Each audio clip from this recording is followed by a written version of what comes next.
नमस्कार, आरपी किचनमध्ये आपलं स्वागत आहे. तर मी आज मातीची भांडी बनवणार आहे. तर मला एक कमेंट आली होती, त्यामुळे मी ही भांडी बनवत आहे. यासाठी इथे एक वाटी भरून मी पांढरी माती घेतलेली आहे. तर ही गावामध्ये मिळते. तर याला 2-3 दिवसांआधी असं घट्ट मळून ठेवायचे पाणी टाकून. तर याचा चिखल बनवून ठेवायचा असाच. तर त्यामुळे माती जेवढी भिजेल तेवढी एकदम छान अशी भांडी तयार होतात. थोडं थोडं पाणी घालून एकदम घट्ट गोळा करून ठेवायचे. आणि 2-3 दिवस मी भिजत घातलेली आहे, बघू शकता. आता इथं माती भिजल्यानंतर ह्याचा थोडासा लिंबा एवढा गोळा घ्यायचा आहे आणि याचं गोल गोल बनवायचं आहे आणि छोटासा मटका बनवून घेणार आहे मी. अशा पद्धतीने गोलाकार घ्यायचा आहे तळहातामध्ये मधात आणि याला दोन्ही बाजूनी एकदम छान असं टोकदार करून घ्यायचे थोडंसं. आणि छोट्या सुपारी एवढा एक आपल्याला गोळा तयार करून घ्यायचा आहे. आता इथे मी आरती घेतलेली आहे, त्याच्यावर ठेवणार आहे असं. तर आपल्याला याला स्टँड लागणार आहे. तर मी या आरतीचं स्टँड बनवलेलं आहे आणि या छोट्या आरतीवर मी छोटासा मटक्याचा खालचा भाग ठेवलेला आहे आणि वर जे तोंड बनवायचे त्याला मी एक छोटी सुपारी एवढा आकार घेतलेला आहे गोल गोल. ती अशा पद्धतीनं चिटकावून घ्यायचे. तर या पद्धतीनं असं चिटकावून घ्यायचे आणि माठाचा एक आकार बनवून घ्यायचा याला.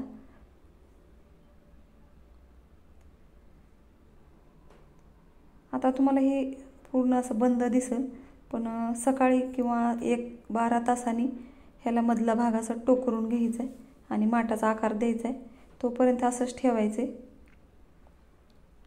तर आता मी राहिलेल्या चिखलामध्ये चूल बनवून घेणार आहे. तर मी थोडासा भाग बाजूला काढलेला आहे आणि अशा पद्धतीने चौकोनी आकार द्यायचा आहे.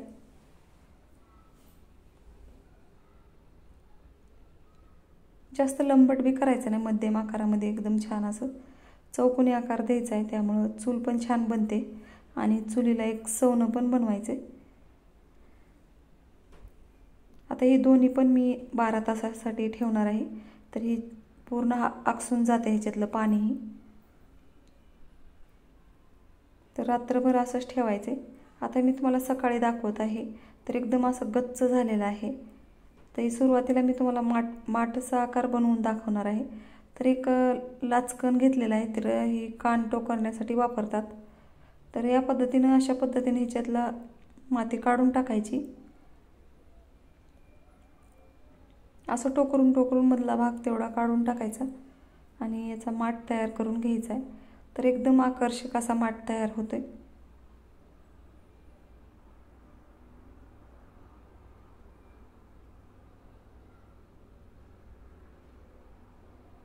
तर याच पद्धतीने मी बरेच असे भांडे बनवलेले आहेत. आता इथं बघू शकता एकदम छान असं तयार झालेलं आहे. तर गळ्याचा थोडासा आकार जाड झालेला आहे. ती पण अशा पद्धतीनं थोडंसं काढून घ्यायची माती जास्त एक्स्ट्रा असलेली.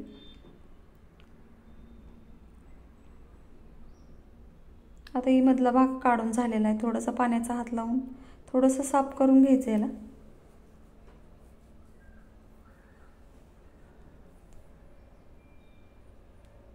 जिथं जिथं आकार थोडासा खराब झालेला आहे तिथं थोडंसं माती लावून घ्यायची.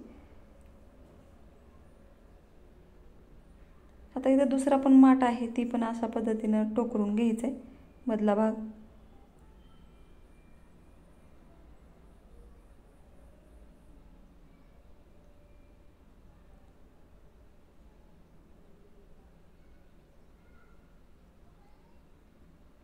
आता इथं दोन्ही पण माठ तयार झालेले आहेत, बघू शकता. जिथं जिथं थोडंसं खराब वाटत आहे तिथं थोडीशी वल्ली माती लावून साफ करून घ्यायचे. आता इथं दोन्ही पण माठ तयार झालेले आहेत. ह्याला असंच 4-5 दिवस सावलीलाच वाळू द्यायचे किंवा तुम्ही गॅसच्या शेगडीखाली ठेवला तर एकदम छान असं वाळून जाते. कारण आता सध्या पावसाचे दिवस आहेत. आता इथं तुम्हाला चुलीचा जे भाग आहे ते एका प्लेटमध्ये काढून घ्यायचा आहे. ते आता बनवलेला पूर्ण पाणी आकसून गेलेलं आहे. तरी तर एक रिकामी रीळ जी झालेली आहे ती संपलेली घेतलेली आहे मी. ती पोंगळी अशा पद्धतीनं ह्याच्यामधली माती काढून घ्यायची एका बाजूची अशा पद्धतीनं. तर ही सवनं तयार झाले चुलीचं. आणि एक आपली नळ फिटिंगचा पाईपाचा तुकडा आहे त्याची आपल्याला चूल बनवायची. तर अशा पद्धतीनं मध्यभागी गोल आकारामध्ये काढून घ्यायचं ही माती. तर असं बत्ताईनं कट करून घ्यायचं आहे, चुलीचा आकार द्यायचा आहे.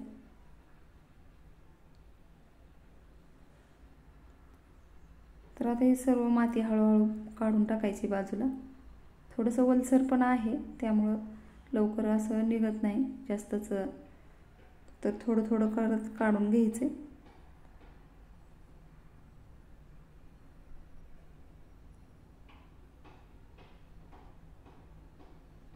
थोडंसं पाईपानं काढून घेतले आणि गोलाकार एकदम छान असा चुलीचा तयार झालेला आहे, बघू शकता. आणखीन थोडंसं जास्तच ओलसर आहे त्यामुळं थोडंसं वेळ लागतोय.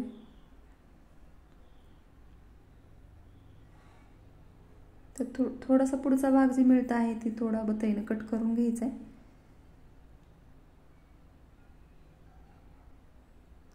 आता ही पाईप असाच ठेवायचा आहे चुलीमध्ये आणि हे रिळाची पोंगळी पण.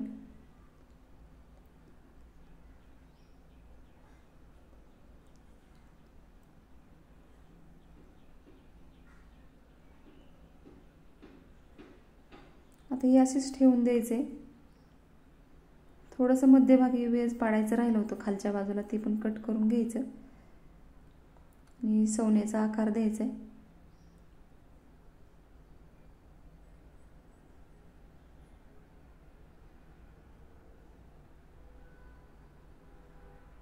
थोडंसं पाण्याचा हात लावून अशा पद्धतीने थोडंसं जे चुलीवर ठेवण्यासाठी भांडे वापरतात त्यासाठी टेकणं बनवतात ती पण बनवून घ्यायचे.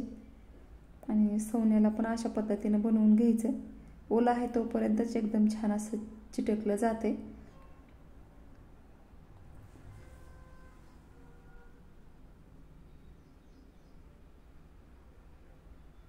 थोडंसं पाण्याचा हात लावून अशा पद्धतीने एकदम छान असं आकर्षक असे टेकणं लावण्यासाठी जे मातीचं बनवलं जातं ते बनवून घ्यायचे.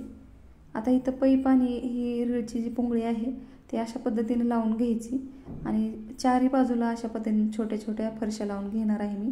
आणि 2-4 दिवस असंच ठेवलं होतं. आता ह्याच्यातली पैप आणि पोंगळी बाजूला काढून घेतलेली आहे. आता छान अशी चूल हडकलेली आहे किंवा वाळली थोडीशी, थोडंसं ओलसरपण आहे.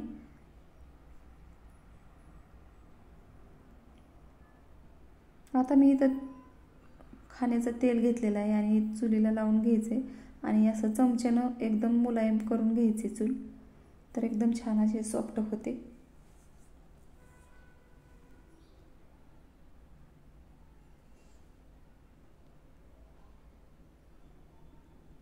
तेल लावल्यामुळे एकदम छान असं सॉफ्ट अशी मुलायम चूल तयार होते. तर बघू शकता. तर अशा पद्धतीनं चमच्यानं असं घासून घ्यायचे. तर सर्व भांडे मी याच पद्धतीनं असं मुलायम करून घेणार आहे.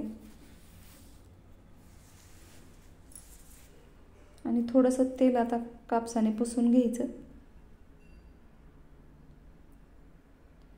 आणखीन 2 दिवस उन्हात वाळत घालायचे किंवा असं सावलीलाच ठेवलं तरी छान वाळते.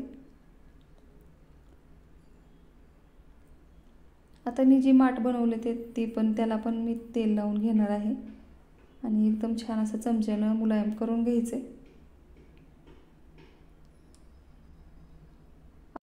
या पद्धतीनं असं चमच्यानं तेल लावून घेतल्यावर एकदम छान सॉफ्ट आणि मुलायम अशी माठ तयार होतात आणि दिसायला पण एकदम छान असे आकर्षक दिसतात.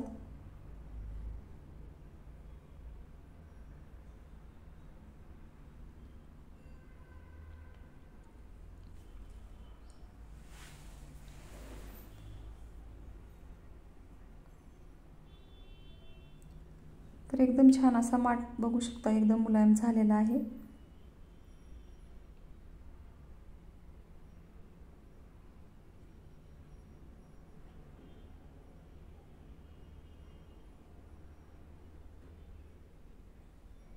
आता या माठाला एकदम छान असं तेल लावून झालेलं आहे. तुम्ही कापसानं पण पुसू शकता आणि नाही कापसानं पुसलं तर असंच ठेवून दिलं तरी चालते.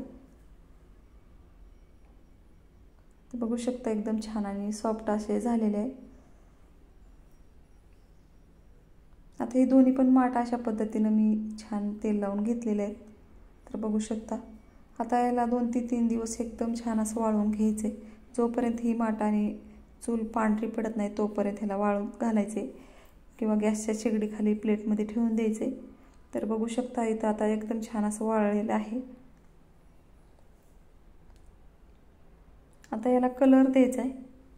तर एकदम छान असं वाळलेलं आहे. आता वाळल्यानंतरच याला कलर द्यायचा आहे. तर बघू शकता. आता मी इथं किराणा दुकानात ही अशी काव मिळते इटकरी रंगाची. ते थोडंसं पाणी टाकायचं आहे आणि याला ब्रशनं रंगवून घ्यायचे. तर ही काव सहज किराणा दुकानात मिळते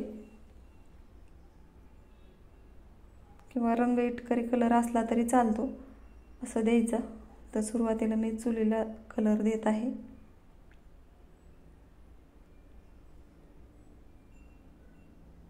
तर अशा पद्धतीने एकदम छान असा रंग द्यायचा आहे. आता इथं चूल रंगवून झालेली आहे. आता याला वाळण्यासाठी बाजूला ठेवायचे.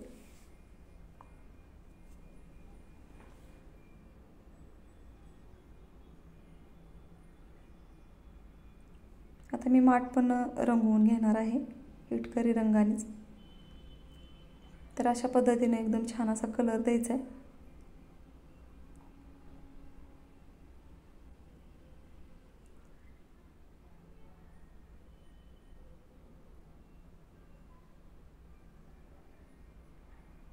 आता इथं रंगवून झालेला आहे. तर मी कापसानं थोडंसं पुसून घेणार आहे, कारण थोडंसं खर लागल्यासारखं दिसतंय, साफ दिसत नाही, यासाठी मी थोडंसं कापसाने पुसून घेतले ती 2 माठ. तर बघू शकता. तर दुसरे 2 जी भांडी राहिलेले आहेत ती मी थोडंसं पांढरा आणि काळा रंग मिक्स केलेला आहे आणि काळपट रंगामध्ये मी कलर देणार आहे, थोडंसं ग्रेमध्ये. तर यासाठी मी इथं पांढरा आणि काळा कलर एक ठिकाणी करून घेतलेला आहे आणि अशा पद्धतीनं कलर देऊन घ्यायचं आहे.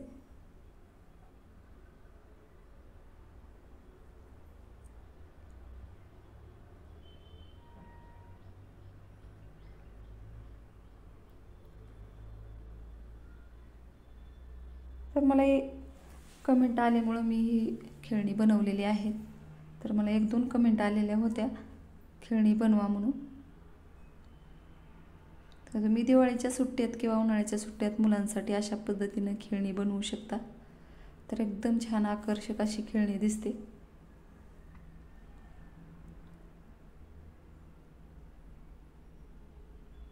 तर मी 2 प्रकारचे भांडे या रंगाने कलर देणार आहे.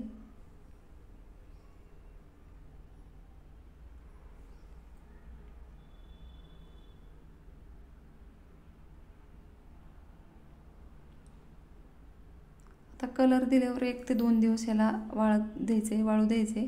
उन्हात किंवा सावलीत बी वाळलं तर एकदम छान असं वाळून जाते. आता इथं कलर देऊन सर्व भांडे तयार झालेले आहेत. तर मी जातं पण बनवलेलं आहे मातीचंच. माझ्या चॅनलला सबस्क्राईब करा, लाईक करा, शेअर करा. व्हिडिओ बघितल्याबद्दल धन्यवाद.